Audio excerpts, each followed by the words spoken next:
Хамкин Самбайшке берилет. Урматтуу кесиптештер, өтө өкүнүчтүү, абдан өкүнүчтүү. Бир жума башта четке каккан кагазыбызды бүгүн бир добуштан кайрадан колдоп берип атканыбыз бул өтө өкүнүчтүү көрүнүш. Биз өткөндөгү койгон маселелердин бирөөсүнө дагы жооп тапкан жокпуз, бирок колубузду көтөрүп атабыз.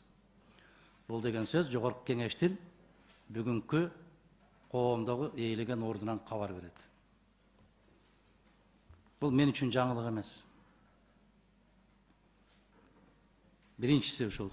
Экинчиси, урматтуу министрдин орун басары, сиз аягында ультиматум койбоңуз.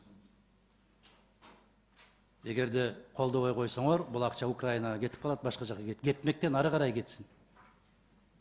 Карыз ала берип, башыбыз ийилип, башыбызды көтөрө албай калган кыргызбыз биз. Карыз албай туруп ушул иштерди жасап аткан болсоңор, кол чаап, колдоп турмакпыз биз. Бул биринчиси. Экинчиси, мамлекеттик ишканаларды четке кагып туруп, Арис дегенди эмне үчүн коюп атасыңар деген суроону койдум мен. Эмне үчүн Аристи коюп атасыңар? Мына жерде асфальт басабыз деп атасыңар, мектеп курабыз деп атасыңар, бала бакча курабыз деп атасыңар. Аристин эмне жумушчулары барбы? Же асфальт чыгара турган заводдору барбы? Эмне үчүн Ариске мынчалык жабышып атасыңар? Эмне үчүн мамлекеттик министрлик ишканаларга ушул долбоорлорду бербейсиңер? Эмне үчүн курулуш тармагындагы биздин мамлекеттик ишканалардын баарын жок кылып быт-чытын чыгардыңар дагы менчикке гана кармап калдыңар? Менин суроолорум өтө көп, мен билем, бирөөнө да жооп бере албайсыңар.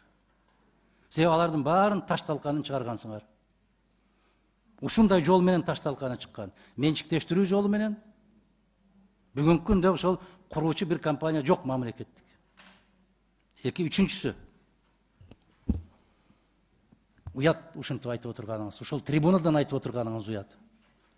Аристин курамында мыкты адистер бар.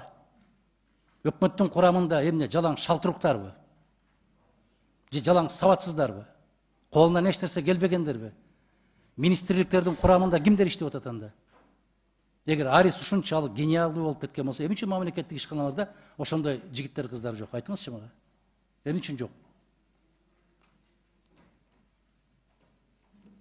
Жооп берсем болобу? Жооп бериңиз. Орус тилинде жооп берейин. Мындай кылыңыз. Баткен үчүн күйүп атасызбы? Ооба. Аябай күйүп атасызбы? Анда кыргызча айтыңыз. Биринчиден, Арис